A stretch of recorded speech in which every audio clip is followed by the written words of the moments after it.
They called it Satar, a home forged not in starlight and dust, but in the cold, calculated ambition of a future born from a shattered past. 12 worlds, each with its own rhythm, its own life, suspended in the perpetual violet hum of a nebula. Olax-4, a globe of vast and constant industrial haze, where the sky wept acid rain. Q, a desert of endless dust storms, where civilizations lived in subterranean warrens. Qatar-7, the world of fractured ice, where cities clung to the crystalline peaks of dormant glaciers. H-Post, a silent, stony moon, its surface scarred by forgotten wars. Uvacos X, a jungle of glowing flora, where bioluminescent plants passed in time with the planet's silent orbit.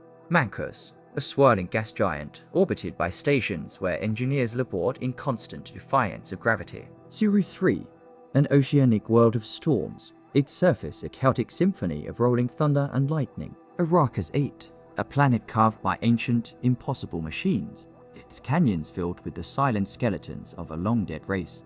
Yerimo, a world of silent forests, a place of serene, genetic perfection. Partex, a spire of light and technology, a blinding beacon of affluence. Oseam Lex, a world of shifting metallic sands, where nomads followed the magnetic currents of the shifting dunes. And Munson, a desolate sphere of pure darkness, a monument to the lost and the forgotten.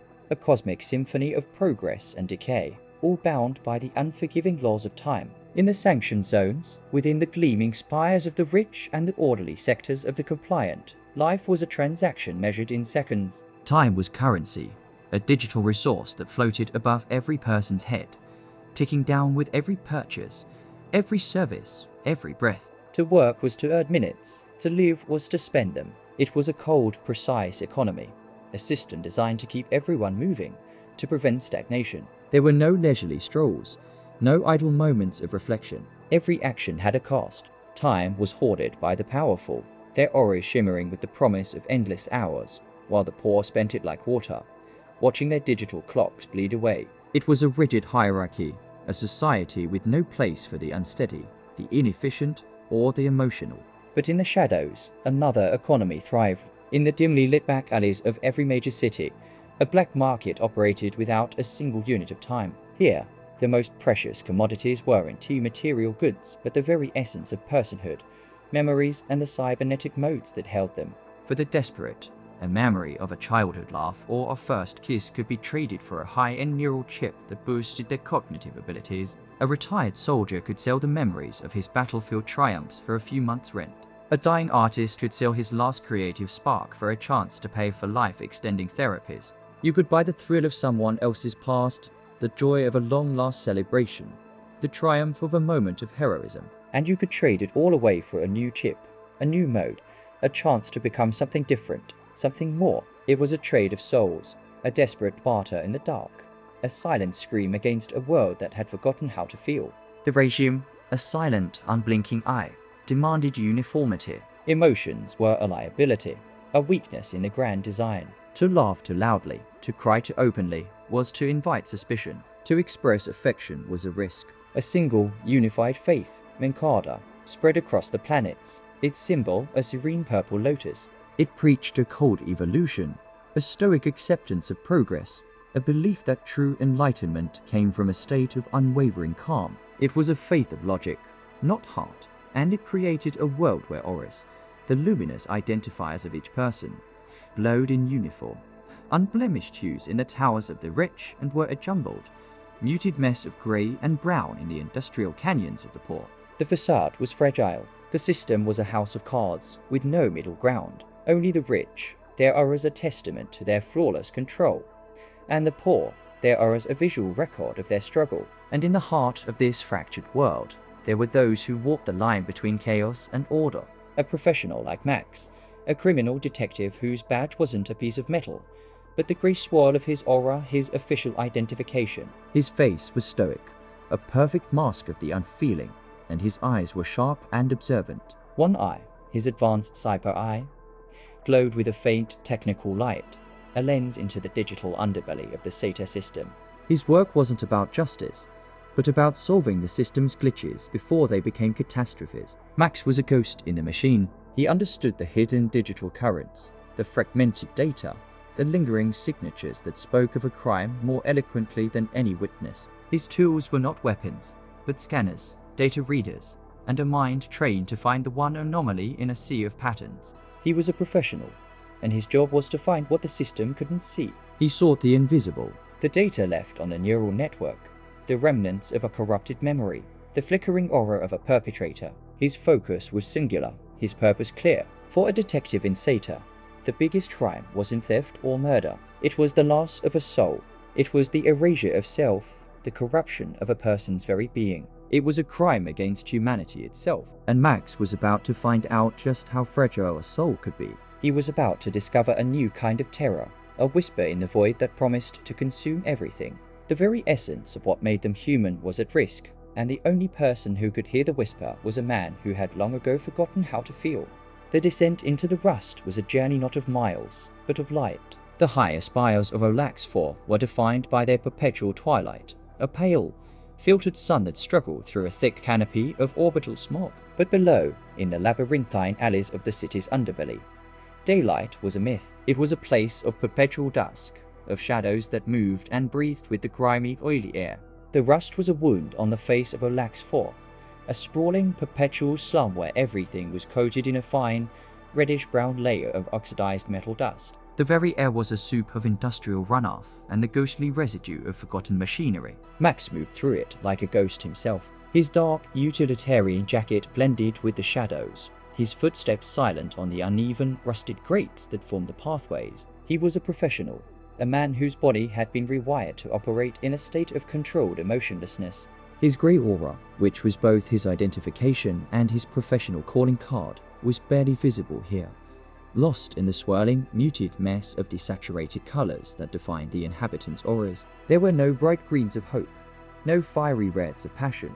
There was only a cacophony of auras, a swirling mix of beige and pale yellow, the visual representation of resignation and quiet desperation. Max's current assignment was routine. A low-level memory broker, a man named Solis, had gone missing from his usual haunts. The official report categorized it as a simple black market dispute, a deal gone wrong.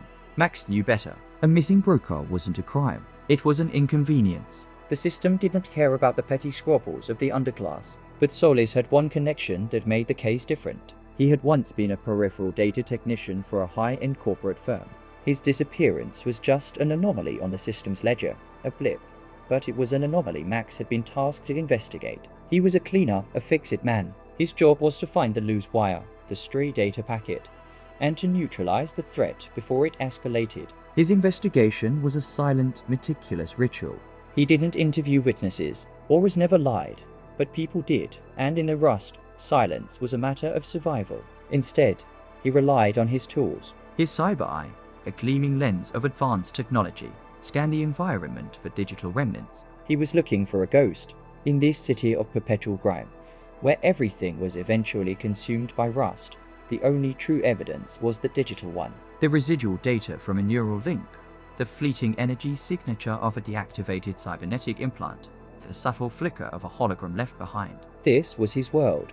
He moved through a market where a vendor sold reproposed neurological chips from a crate, their auras a flickering, unstable mess. Max's cyber eye could log each one, searching for any commonality, any trace of Solis' digital footprint. He found nothing. He moved onto a cramped, lightless corridor where the air was thick with the scent of ozone and synthetic decay. He held a small, handheld neural scanner, its screen a kaleidoscope of swirling green and blue lines. He was tracing Solis' last known route, a path that led him from a vendor to the shadows. The trail led to an alley, a dead end with a single, rusted-out cargo bay door. Max's cyber eye scanned the door, searching for a trace of a broken security system.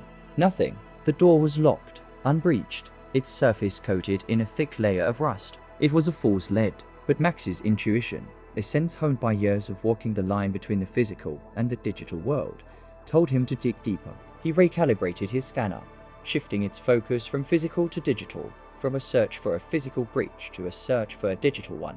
He ran the scanner over the air around the door, searching for a leftover burst of energy, a forgotten password, a flicker of data. Still nothing. The silence was deafening, the lack of digital evidence more telling than any trace. He knelt, his gaze fixed on the ground, a single rust-colored puddle reflecting the faint glow of his cyber eye.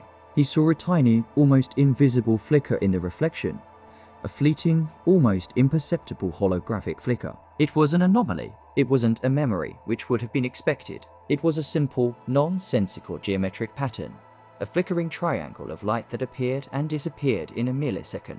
It was a digital echo, a single, looping fragment of data, a ghost in the machine. It was nothing, and yet, in Max's world, nothing meant everything. It meant this wasn't a petty crime. It meant Solis wasn't just missing. The data echo wasn't from Solis. It was from the person who took him. The pursuit had begun. Max stands and looks up at the towering, rusted buildings. He knows the whisper he heard wasn't from a crime. It was a ghost in the machine, a whisper that spoke in silent code, a message that promised to change the very fabric of the Satar system. He follows the faint digital echo, knowing his mission has changed. He is no longer looking for a missing person. He is following a whisper into the heart of the rust. The labyrinth of Olax-4 as the rust was a place of 1,000 false signals, 1,000,000 digital phantoms, every discarded data shard, every humming neon sign, every errant thought from a passing pedestrian left a residual echo in the air. Max had learned to filter out the noise, to see past the static and find the one true signal. He moved with the focused concentration of a surgeon, his cyber eye a precise instrument cutting through the digital chaos. The faint holographic flicker he had detected at the end of the previous chapter was so fleeting, so insignificant that anyone else would have dismissed it as a glitch, a harmless byproduct of the city's decay. But to Max, it was an anomaly, and anomalies were his bread and butter. He knelt in the grime, a thin, metallic rain starting to fall, sizzling on the rusted surfaces. He held a high-frequency scanner, its display a swirling map of invisible data streams. The scanner's primary function was to detect residual neural energy, the lingering imprint left by someone's thoughts or emotions. But there was no emotional trace here. No fear, no struggle, just the cold, unfeeling resonance of something that didn't belong. The flicker was gone, but its footprint remained, a faint, almost imperceptible warmth on the cold digital spectrum. Max's cyber eye zoomed in, its lens magnifying the micro-energy in the air, a microscopic glow that pulsed with a non-human rhythm. It was a fragment of code, a leftover whisper from a data packet that had already moved on. The code was not a language he recognized. It was a nonsensical geometric pattern, a flickering triangle that rotated on an impossible axis, its vertices constantly shifting. It was a digital ghost, a visual data loop that repeated over and over again, a loop with no beginning and no end. It defied logic and the principles of known coding. It wasn't a memory. A memory had a narrative, a coherent structure, an emotional resonance. This was pure raw data, but it was corrupted, twisted, a beautiful piece of nonsense that spoke of something deeply wrong.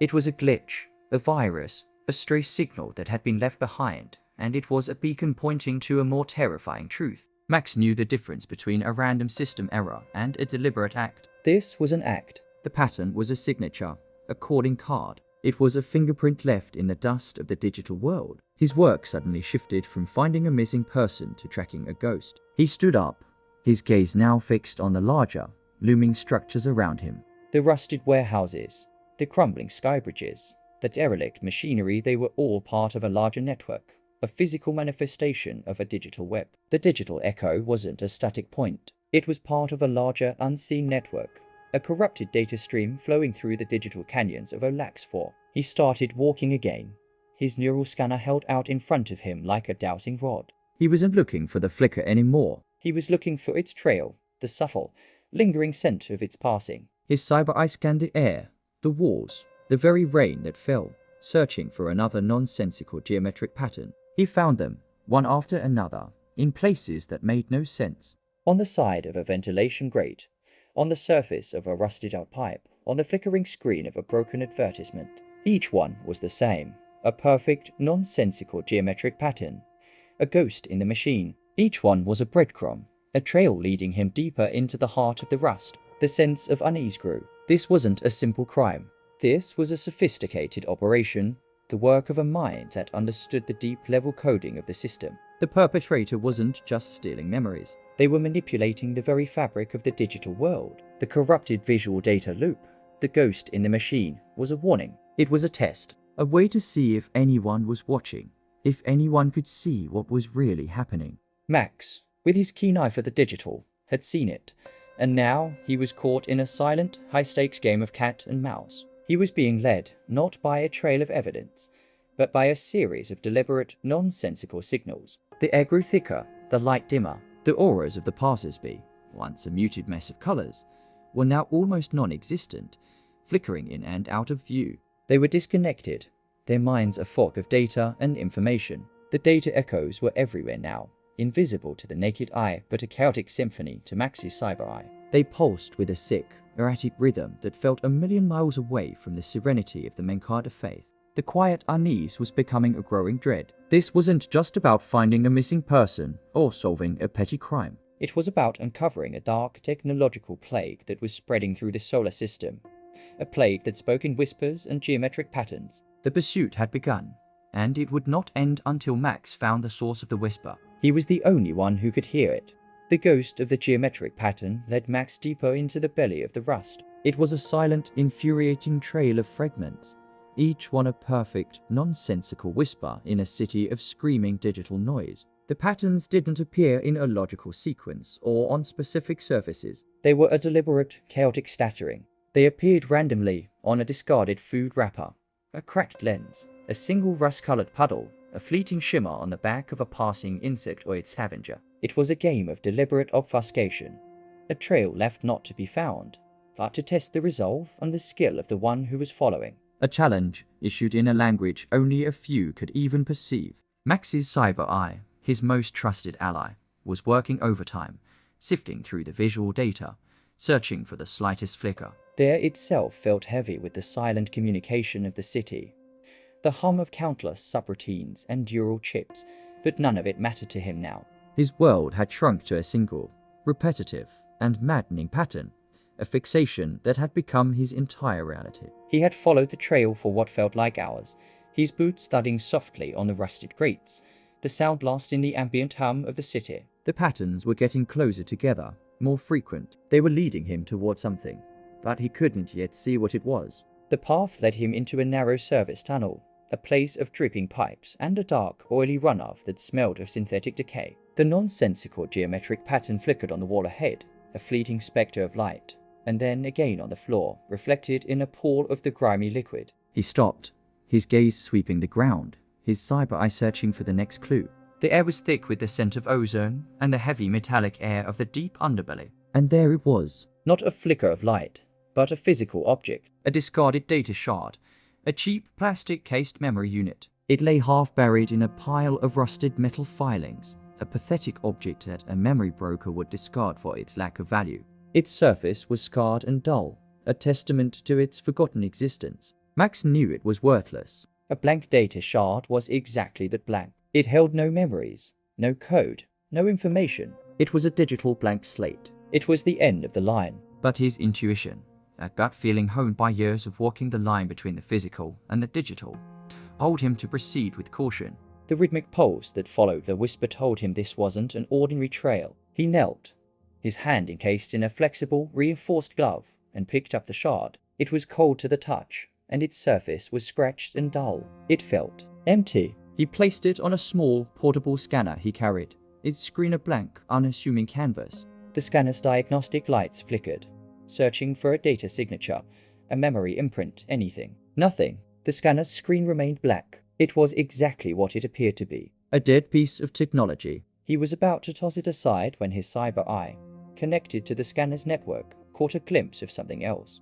It wasn't data. It was energy. The shard was emitting a low, rhythmic pulse of pure, unencrypted energy. It was so subtle, so quiet, that a regular scanner would have missed it completely. It wasn't a signal meant for communication, but a signature, a unique, recurring beat that was as identifiable as a fingerprint. It pulsed once, a low hum that Max felt more than heard, a vibration that resonated in his bones. It pulsed again, a quick, almost imperceptible beat. And again, the rhythmic pulse had a cadence to it, a subtle, almost musical quality that felt completely alien in the chaotic environment of the rust. It was a language without words, a heartbeat in a world of machines. Max's mind raced. He had never encountered anything like it. Data was a language, a series of ones and zeros, a structured, binary conversation. This was something else entirely. This was a form of energy, a pure, uncorrupted signal. It was a deliberate signal, a breadcrumb left behind not for the clumsy hands of an investigator,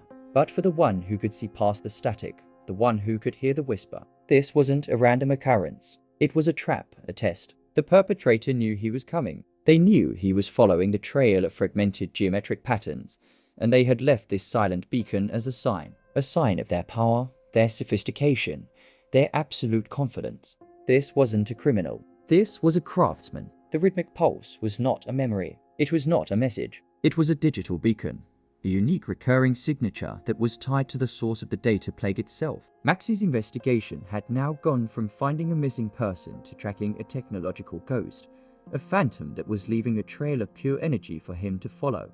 He held the shard in his hand, its cold surface now feeling charged with an immense, terrifying power. The rhythmic pulse felt like a heartbeat, a slow, deliberate drumbeat that was now his only guide. He was no longer on a case. He was on a silent chase, a dangerous game of cat and mouse in a city that was slowly decaying around him. The pulse was his breadcrumb, and it led him deeper into the heart of the rust, a place where no one else dared to go. The chase was on, a silent, terrifying race against an opponent who seemed to be a step ahead.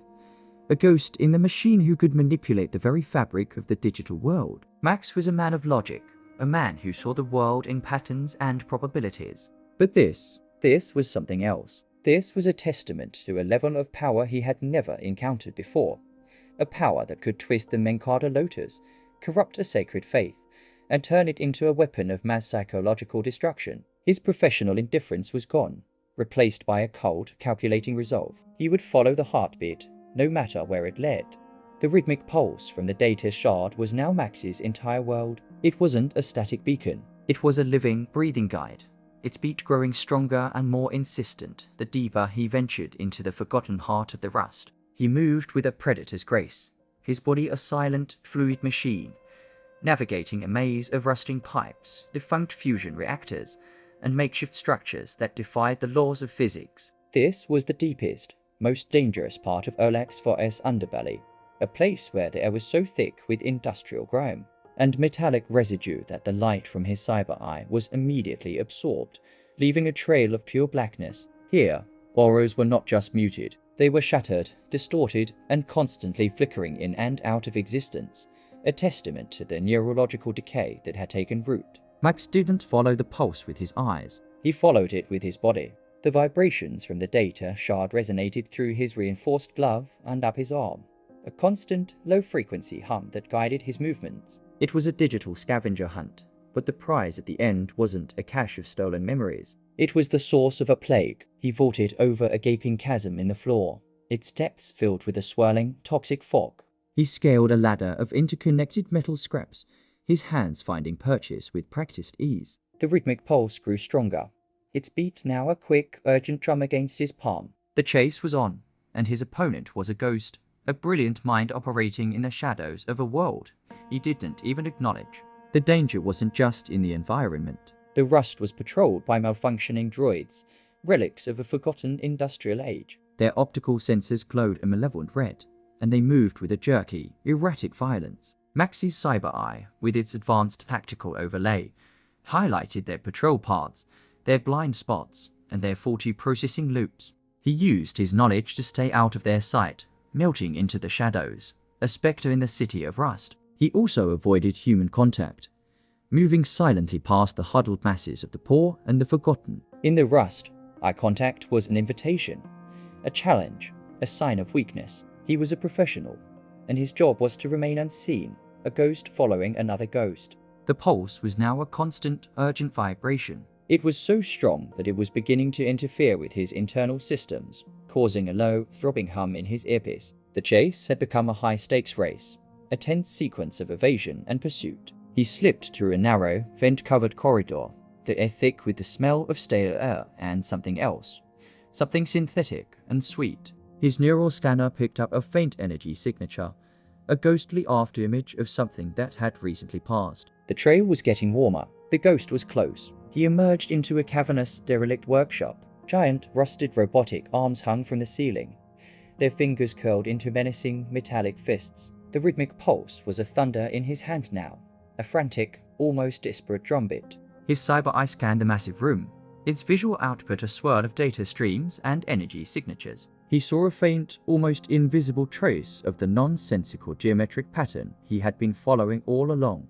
It was a faint, almost imperceptible shimmer in the air, a sign that the digital ghost had moved through here recently. Max was a few steps behind, and the gap was closing. He moved silently through the workshop, his feet stepping on a blanket of dust and metal shavings. He saw the subtle scorch marks on the ground where a malfunctioning droid had tried to apprehend the ghost, its programming unable to process the sophisticated, unseen nature of the digital being. Max was a man, a physical being in a physical world, but he was hunting something that was neither.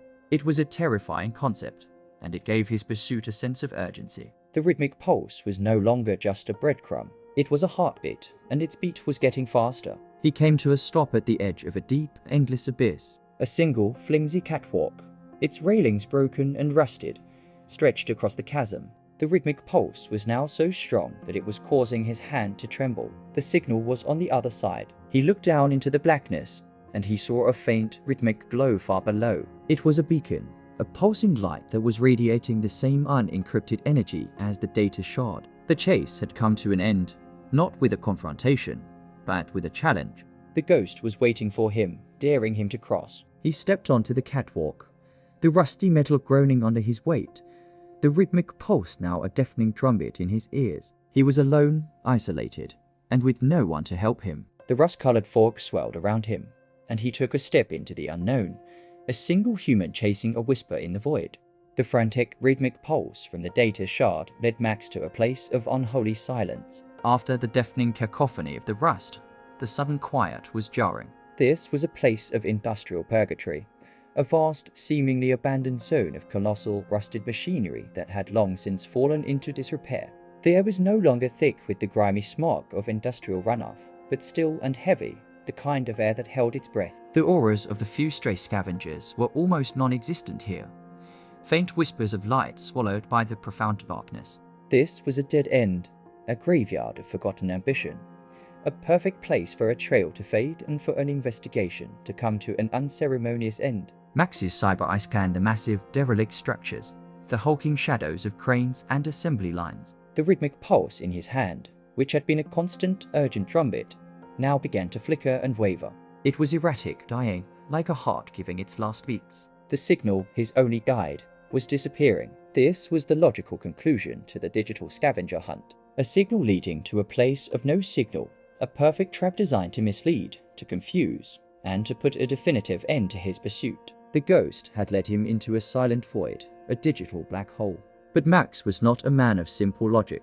He was a professional, trained to see past the obvious, to find the hidden layer in every situation. His detective's intuition, a primal sense honed by years of walking the line between the physical and the digital, screamed at him. The silence was too perfect. The end was too clean. This wasn't a natural occurrence. This was a deliberate act. The signal wasn't dying. It was being shielded. The ghost wasn't gone. It was in hiding. This abandoned industrial zone wasn't a graveyard. It was a false haven, a physical trap designed to conceal a digital one. He pulled out his specialized neural scanner, a more advanced version of the one he used in the alleys of the Rust. This scanner didn't just look for residual data. It searched for hidden frequencies, for the subtle whispers of concealed transmissions. He held the scanner up, its screen a blank canvas of deep purple. It wasn't picking up a single energy signature. It was picking up nothing. An empty space in a world of constant digital noise. But Max knew that an empty space was just as telling as a full one. He changed the scanner's frequency, recalibrating it to a subsonic level, a frequency so low it was undetectable to a normal neural scanner. The screen remained blank. He changed it again, to a high frequency, almost subatomic level, and ran it over a large, unassuming industrial ventilation grate. And there it was. A faint, glowing blue line appeared on the screen.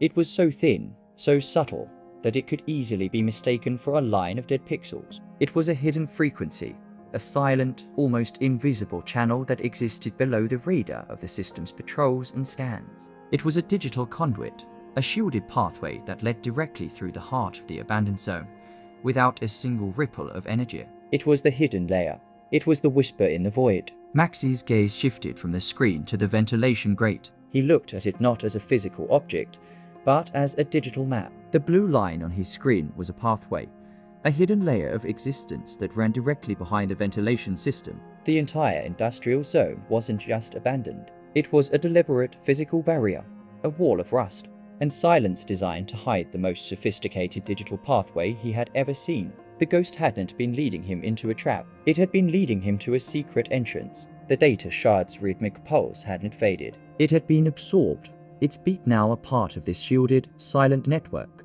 The feeling of dread returned, stronger this time. The perpetrator was not just intelligent. They were a master strategist, a digital architect. They had built this silent, false haven to weed out the weak, to test his resolve. They knew he was coming. They had anticipated his every move, his every tool, his every professional instinct. They had led him on a chase that was never meant to be solved by brute force, but by quiet, meticulous observation. The chase was over, and the real mission had just begun. He found the access point, a single, unassuming hatch on the side of a massive cooling tower. It was shielded, its surface a blank space on his scanner. He used a small, specialized data probe to breach the lock, a silent digital lockpick that worked by rerouting the tower's internal power supply. The hatch hissed open, revealing a dark, spiraling tunnel. The rhythmic pulse from the data shard returned, now a strong, constant beat that emanated from the darkness ahead. The ghost was waiting for him, daring him to enter. Max stepped inside, his grey aura a faint beacon in the suffocating darkness. The chase now moving from the physical world of the rust into the shielded, clandestine heart of the digital plague. The hatch hissed shut behind Max, sealing him inside a world of cold, sterile silence. The tunnel was a stark contrast to the grimy, rustic chaos of the world he had just left. The air here was filtered and cool, devoid of the metallic dust and industrial decay that defined the rust. It was a place of impossible cleanliness, a secret vein running through a body of filth. His grey aura, which had been a quiet whisper outside, now felt like a blaring neon sign in the deep, suffocating darkness. The rhythmic pulse from the data shard, now a constant, steady beat, was his only guide, a digital drumbeat echoing in the profound emptiness of the passage. He was a man of the grime, but he was now in a world of impossible polish. This was not a smuggler's hideout. It was something else entirely. Max moved with a new sense of purpose, his steps silent on the smooth, polished floor. The tunnel was not a straight shot. It was a labyrinth of turns and sealed hatches, each one requiring a precise sequence of inputs to bypass its security. Max's neural probe, his digital lockpick, worked with a silent grace, its holographic interface a blur of light and code. He wasn't just walking a path, he was navigating a puzzle, each solved security measure a testament to the sophistication of the mind that had created this hidden place. The entire network was shielded, a ghost in the machine that existed outside of the system's official scans and patrols. It was a place that, according to the official ledger of Olax-4, did not exist. The journey was a tense, silent sequence of evasion and progress. He slid past automated drone checkpoints, their optical sensors dark and lifeless, unable to detect the shielded path he was on. He bypassed dormant security systems, their data logs a silent testament to a network that was both advanced and completely untraceable. The rhythmic pulse was a constant, low-frequency hum, a voice in the dark guiding him forward, promising a truth he wasn't sure he wanted to find. The further he went, the more his professional indifference was replaced by a cold, calculating dread. This wasn't a low-level black market operation. This was a technological fortress, a monument to a terrifying ambition. This was the work of a master, a ghost who was a step ahead of every system patrol and every official investigation.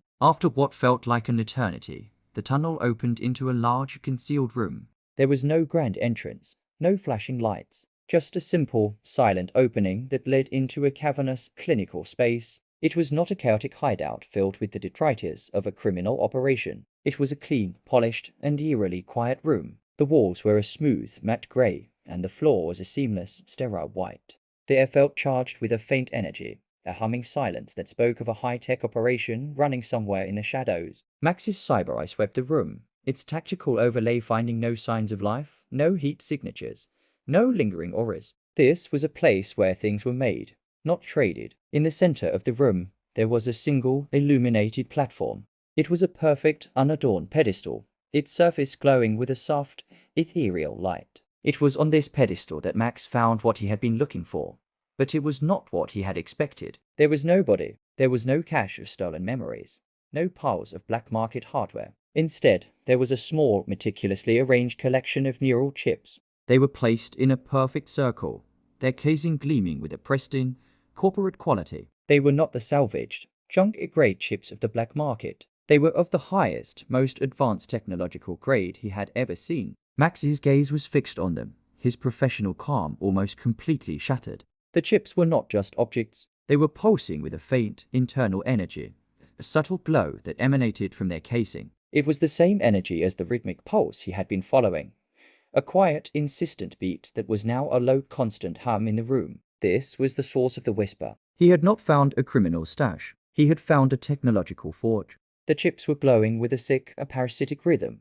a silent, unblinking promise of what was to come. They were not just data. They were vessels. The truth of the situation came crashing down on him in a single, terrifying moment of clarity.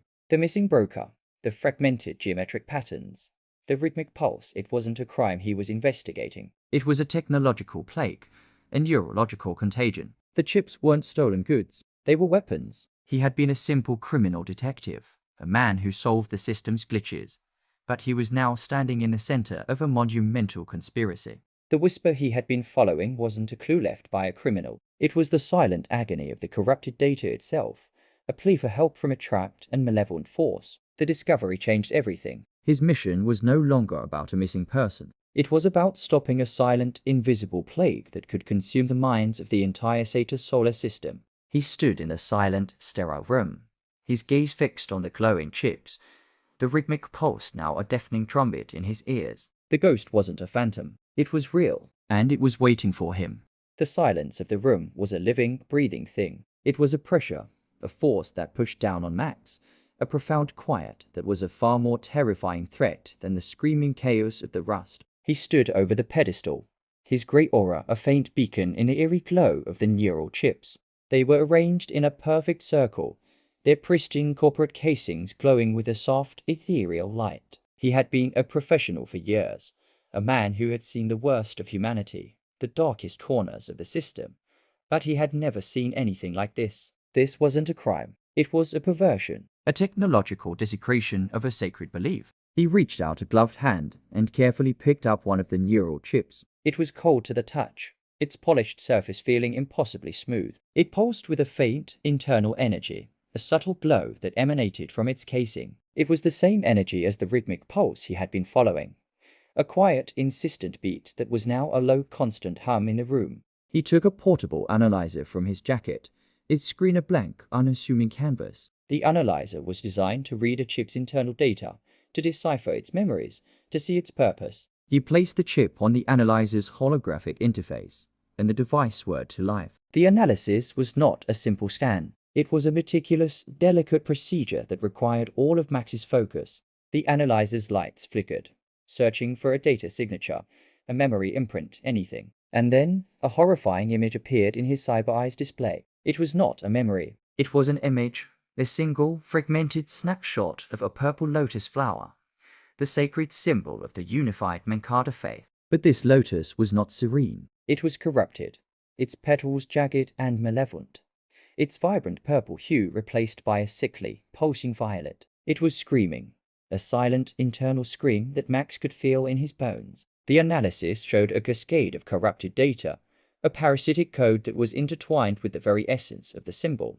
The image was a fragment, a piece of a larger, terrifying whole. The data was not just a virus. It was a living, sentient program, a malevolent entity that was using the sacred symbol as a weapon. Max's professional calm was completely shattered. He had been a simple criminal detective, a man who solved the system's glitches, but he was now standing in the center of a monumental conspiracy. The chips weren't just stolen goods. They were weapons. The data wasn't just corrupted. It was a plague. The whisper he had been following wasn't a clue left by a criminal. It was the silent agony of the corrupted data itself, a plea for help from a trapped and malevolent force. The discovery changed everything. His mission was no longer about a missing person. It was about stopping a silent, invisible plague that could consume the minds of the entire Satar solar system. He placed the chip back on the pedestal and picked up another. The result was the same. A fragmented, screaming purple lotus. A corrupted image that was now burned into his cyber eye. This was not a one-off. This was a mass-produced plague. A sickness being prepared and manufactured in the cold, sterile silence of this hidden room. The rhythm he had followed wasn't a pulse of energy. It was a heartbeat. A sick, parasitic rhythm that was now his only guide. The whisper was a chorus. 1,000 silent screams from 1,000 corrupted data streams, all waiting to be unleashed upon the Satar system. Max's mind raced. He knew the Mancada faith as unwavering principles of stoic evolution and emotionlessness were the foundation of the Satar regime. This corruption of the faith symbol was not a random act. It was a direct attack on the very core of the system. The perpetrator wasn't just a criminal. They were an ideological terrorist. A ghost in the machine who had found a way to use the system as own beliefs against it. The corrupted chips, a perfect fusion of high-end corporate technology and black market ideology, were a testament to the sophistication of the mind behind this all. The ghost was real, and it was waiting for him. He stood in the silent, sterile room, his gaze fixed on the glowing chips, the rhythmic pulse now a deafening trumpet in his ears. The ghost wasn't a phantom. It was a master strategist, a digital architect who had built this silent, terrifying factory of psychological destruction. The whisper he had been following wasn't a clue. It was a breadcrumb, a trail leading him directly into a trap. And Max, the professional, had fallen for it. The chase was over, and the real game had just begun. The cold silence of the room was a living, breathing thing. It was a pressure, a force that pushed down on Max, a profound quiet that was a far more terrifying threat than the screaming chaos of the rust. He stood over the pedestal, his grey aura a faint beacon in the eerie glow of the neural chips. They were arranged in a perfect circle, their pristine corporate casings glowing with a soft, ethereal light. He had been a professional for years, a man who had seen the worst of humanity, the darkest corners of the system, but he had never seen anything like this. This wasn't a crime. It was a perversion, a technological desecration of a sacred belief. He had been a simple criminal detective, a man who solved the system's glitches, but he was now standing in the center of a monumental conspiracy. He had expected to find a hidden cache of stolen goods, a network of black market brokers, or perhaps the body of a low-level contact. Instead, he had found a technological forge, a silent factory of psychological destruction. The realization was a shock to his system, a profound, unfeeling weight that settled in his gut. The chips were not just stolen goods, they were weapons. The data wasn't just corrupted, it was a plague. The whisper he had been following wasn't a clue left by a criminal. It was the silent agony of the corrupted data itself, a plea for help from a trapped and malevolent force. The discovery changed everything. His mission was no longer about a missing person. It was about stopping a silent, invisible plague that could consume the minds of the entire Satar solar system.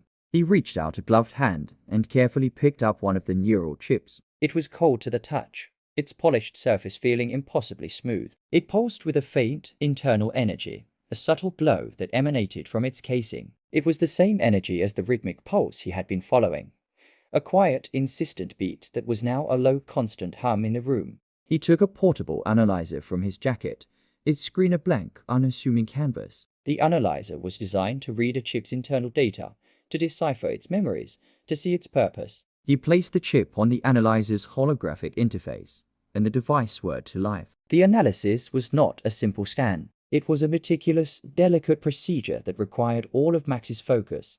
The analyzer's lights flickered, searching for a data signature, a memory imprint, anything. And then, a horrifying image appeared in his cyber eye's display. It was not a memory. It was an image, a single, fragmented snapshot of a purple lotus flower, the sacred symbol of the unified Mancada faith. But this lotus was not serene. It was corrupted, its petals jagged and malevolent, its vibrant purple hue replaced by a sickly, pulsing violet. It was screaming, a silent, internal scream that Max could feel in his bones. The analysis showed a cascade of corrupted data, a parasitic code that was intertwined with the very essence of the symbol. The image was a fragment, a piece of a larger, terrifying whole. The data was not just a virus. It was a living, sentient program, a malevolent entity that was using the sacred symbol as a weapon. Max's mind raced. He knew the Mancada faith as unwavering principles of stoic evolution and emotionlessness were the foundation of the Satar regime. This corruption of the faith symbol was not a random act. It was a direct attack on the very core of the system. The perpetrator wasn't just a criminal. They were an ideological terrorist, a ghost in the machine who had found a way to use the system its own beliefs against it. The corrupted chips, a perfect fusion of high-end corporate technology and black market ideology, were a testament to the sophistication of the mind behind this all. The ghost was real. And it was waiting for him. He placed the chip back on the pedestal and picked up another. The result was the same. A fragmented, screaming purple lotus. A corrupted image that was now burned into his cyber eye. This was not a one-off. This was mass-produced plague. A sickness being prepared and manufactured in the cold, sterile silence of this hidden room. The rhythm he had followed wasn't a pulse of energy. It was a heartbeat. A sick, parasitic rhythm that was now his only guide. The whisper was a chorus, 1,000 silent screams from 1,000 corrupted data streams, all waiting to be unleashed upon the Satar system. Max's professional calm was completely shattered. The facade of his professional detachment, a state he had cultivated for years, was cracking. He felt a cold dread, a profound sense of helplessness. He was a detective, a cleaner, a man who solved problems. But this wasn't a problem. This was a force of nature, an invisible tide of data that was already beginning to spread, and he was standing at its source. He ran a diagnostic on his cyber eye, its internal systems reporting a subtle, almost imperceptible corruption. The corrupted lotus image, which had been burned into his lens, was now a persistent ghost in his vision, a flicker of sickly violet that appeared on the edges of his sight. The contagion was already starting to take hold. He looked at his hands, his reinforced gloves, and then at the clean, corporate casings of the chips. The juxtaposition was jarring.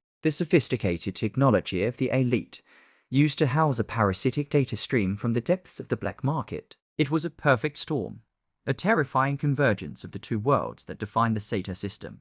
The perpetrator wasn't just intelligent. They were a master strategist, a digital architect who had built this silent, terrifying factory of psychological destruction. The whisper he had been following wasn't a clue. It was a breadcrumb, a trail leading him directly into a trap. And Max, the professional, had fallen for it. The chase was over, and the real game had just begun. He stood in the silent, sterile room, his gaze fixed on the glowing chips, the rhythmic pulse now a deafening trumpet in his ears. The ghost wasn't a phantom. It was a master strategist, a digital architect who had built this silent, terrifying factory of psychological destruction. The whisper he had been following wasn't a clue. It was a breadcrumb, a trail leading him directly into a trap. And Max, the professional, had fallen for it. The chase was over, and the real game had just begun. He was a man of logic, a man who saw the world in patterns and probabilities. But this was something else. This was a testament to a level of power he had never encountered before. A power that could twist the Mancada lotus, corrupt a sacred faith, and turn it into a weapon of mass psychological destruction. His professional indifference was gone, replaced by a cold, calculating resolve. He would follow the heartbeat, no matter where it led. The cold dread that settled in Max's gut was a feeling he hadn't experienced since his early days as an investigator. He was a man of logic, a professional who saw the world in patterns and probabilities, but what stood before him was an impossible anomaly. It was a testament to a level of power he had never encountered before, a power that could twist the Mancada lotus, a sacred faith, and corrupt it into a weapon of mass psychological destruction. The whisper he had been following wasn't just a clue, it was a contagion, and he, the detached observer, was already infected. His cyber eye, his most trusted tool, now carried the persistent ghost of the corrupted lotus. A flicker of sickly violet appeared on the edges of his sight, a malevolent stain on his perfect tactical overlay. The corruption was subtle, almost imperceptible. A digital parasite that was slowly but surely taking hold of his internal systems. He was a detective who had just solved his own contamination, and the realization brought a new, chilling urgency to his professional resolve. He couldn't stay here. The ghost knew he was here. The silence of the room, once so profound, now felt like a held breath, a prelude to a storm. He turned from the glowing pedestal, the neural chips now feeling like living, ticking bombs. His movements, once fluid and precise, were now fueled by a quiet desperation. He had to get out. He had to warn someone. But who? The official channels were compromised. The system that had employed him was the very foundation the contagion was attacking. Max knew, with a certainty that chilled him to the bone, that the perpetrator was a ghost, a master strategist who could operate in the highest levels of power and the deepest corners of the black market. There was no one to trust in the official world. He had to go to the only people he knew who existed outside of it. He began his frantic, but still methodical, escape. He didn't retrace his steps. The ghost would be expecting that. Instead, he used his advanced knowledge of the facility's architecture, its security loops, and its asymmetrical design to find a new path. He moved through the cold, sterile labyrinth, his footsteps silent on the polished floor. The journey was a tense sequence of evasion and progress. He slid past automated drone checkpoints, their optical sensors dark and lifeless, unable to detect the shielded path he was on. He bypassed dormant security systems, their data logs a silent testament to a network that was both advanced and completely untraceable. The rhythmic pulse from the data shard, a constant, low-frequency hum, was a voice in the dark guiding him forward, promising a truth he wasn't sure he wanted to find. The further he went, the more his professional indifference was replaced by a cold, calculating resolve. After what felt like an eternity, he reached the spiraling tunnel that led back to the rust. He didn't hesitate. He took a deep breath of the stale, filtered air and stepped into the suffocating darkness, the rhythmic pulse from the data shard a deafening drumbeat in his ears. The moment the hatch hissed open, the chaos of the rust hit him with the force of a physical blow. The cacophony of the city, which had once felt like a form of decay, now felt like a strange kind of comfort, a place where he could hide. The grimy, oily air, once so thick and putrid, now smelled like freedom. He was back in his element, a ghost in the city of rust, a man who belonged to the underbelly, a man who had seen the worst of the system, and now its greatest threat. He found a secure, isolated location, a derelict cargo bay, its interior a hollowed-out shell of rusted metal. He knelt on the grimy floor, the rhythmic pulse from the data shard still humming in his hand. He took out his data probe and connected it to his cyber eye, its holographic interface a blur of light and code. He knew he couldn't send a verbal message. Words could be intercepted, corrupted, and used against him. He had to send an unspoken message, a coded data packet that could only be understood by a few. He had to turn to the only people he knew who existed outside of the system's purview, his friends. He created the data packet with a meticulous, surgeon-like precision. It contained no words, no names, no locations. It contained only two things: a single, corrupted snapshot of the screaming purple lotus that was now burned into his cyber eye, and a new set of coordinates. The image was the proof, the irrefutable evidence of the contagion's existence and its target. The coordinates were the destination, a neutral off-system meeting point on the silent moon, each post, a place where auras were a myth and emotions were a luxury. He looked at the finished data packet on his probe, its holographic projection a single malevolent blossom of sickly violet. The message was simple and terrifying, a plea for help from a man who had long ago forgotten how to ask for it. He took a deep breath and sent the packet into the digital ether, a silent whisper in the void, a breadcrumb trail for his friends to follow. He was no longer a solo investigator. His mission had become a collective one. He knew the threat was bigger than any single person, and the fate of the Satar system now rested on the shoulders of 4 people who had nothing to do with it. Max was a man of logic, a man who saw the world in patterns and probabilities. But this was something else. This was a testament to a level of power he had never encountered before, a power that could twist the Mancada lotus, corrupt a sacred faith, and turn it into a weapon of mass psychological destruction. His professional indifference was gone, replaced by a cold, calculating resolve. He would follow the heartbeat, no matter where it led. The whisper was now a chorus, 1,000 silent screams from 1,000 corrupted data streams, all waiting to be unleashed upon the Satar system. Max stood alone in the dark, his grey aura a faint beacon in the suffocating emptiness. The ghost wasn't a phantom. It was a master strategist, a digital architect who had built this silent, terrifying factory of psychological destruction. The whisper he had been following wasn't a clue. It was a breadcrumb, a trail leading him directly into a trap, and Max, the professional, had fallen for it. The chase was over, and the real game had just begun.